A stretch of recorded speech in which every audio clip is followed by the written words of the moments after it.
शादी कराएं। मेरे पिता और मेरे पिता के दर्द और उनके प्रति सेवा मेरा सबसे पहला कर्तव्य है।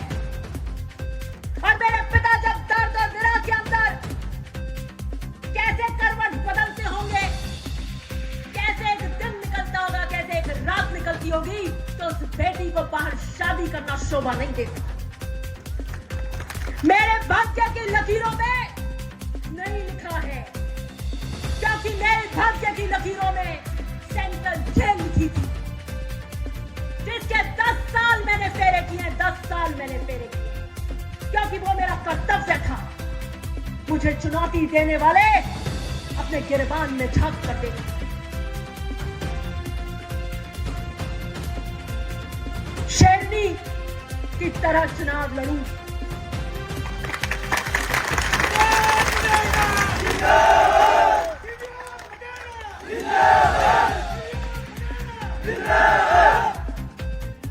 राजनीति के किसान सूरमाओं की बेटी हूं,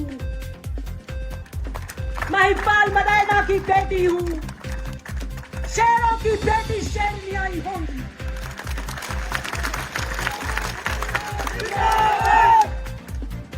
शेर प्रतीकात्मक किस चीज का होता है? मुझे बड़ी हंसी आई जब उन्होंने कहा कि जंगल भेज दो, निम्न से निम्न स्तर का प्रहार किया। शेरनी का अर्थात, शेर का अर्थात प्रतीकात्मक होता है।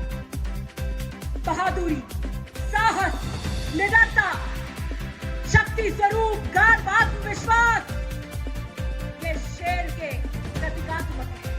हम कहते हैं शेर अपने बच्चे को, अरे क्या कर रहे भाई, क्या रो रहा है, शेर सा बहादुर बन। थोड़ा सा कुछ ज्यादा कुछ रॉक करता है, जैसे मैं करती हूँ विधानसभा में, तो क्या इतनी क्यों शेर हो रही है? तो मुझे समझ ही नहीं आता कि आज की इस आधुनिक युग के अंदर भी क्या इतनी कुंठित मानसिकता हो सकती है।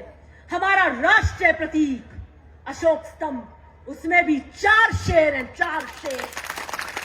मैं पूछना चाहती हूं, क्या अशोक स्तंभ के वो 4 शेर जो साहस, शक्ति स्वरूप, गर्व और आत्मविश्वास के प्रतीक हैं, क्या उनके लिए भी आप ऐसी राय रखते हैं? क्या उन्हें भी जंगल में भेजना चाहते हैं? जो हमारा राष्ट्रीय प्रतीक है, एक शेरनी, अब ये नारे बोल रहे थे तो मैंने भी एक नारा लिखा, एक शेरनी लड़े होशियारी लड़ाई रे, एक शेरनी लड़े होशियारी लड़ाई रे, चलो आपा भी दे मेरा साथ रे।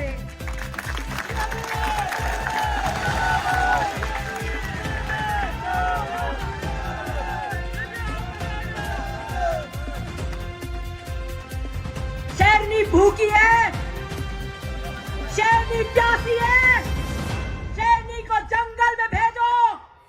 शेरनी शेर के साथ ही रहती है, चीकी की वहां भेजो। अपनी बेटियों के लिए भी बोलते हो क्या ये? ना मैं भूखी हूं, ना मैं प्यासी हूं, मैं पैदाइश से तृप्त हूं, कोई तृष्णा नहीं। और यही कारण है, इसी तृप्ति के कारण मैंने आसिया को नीलाम नहीं होने दिया या भ्रष्टाचार नहीं होने दिया। किसी की भूख और प्यास के कारण आसिया का बिजली घर नीलाम हो रहा था, थानों में बंधक बाट पटी थी, तहसील तो राम भरोसे थी, गांधी जी के बिना कुछ नहीं हो रहा था वहां। वो किसकी भूख और प्यास थी? मैं तो तृप्त हूं और पैदाइश से तृप्त हूं, ईमानदारी में मेरे पिता से लेकर आऊं। और बीजेपी का भी आम व्यक्ति ये कहता है, अनेकों सर्वे होते हैं, सबने एक बात कही, चाहे उन्होंने बीजेपी से लिया हो, कि जो भी कहो एक बात तो कहनी पड़ेगी कि 100% ईमानदार है दिव्या मदेना, 100%। कि हम लोग बीजेपी के सही, लेकिन भ्रष्टाचार नहीं होने दिया, ना खाऊंगी ना खाने दूंगी। ऐसे कालजा फड़फड़ीच करता है अधिकारियों का यहाँ, ऐसे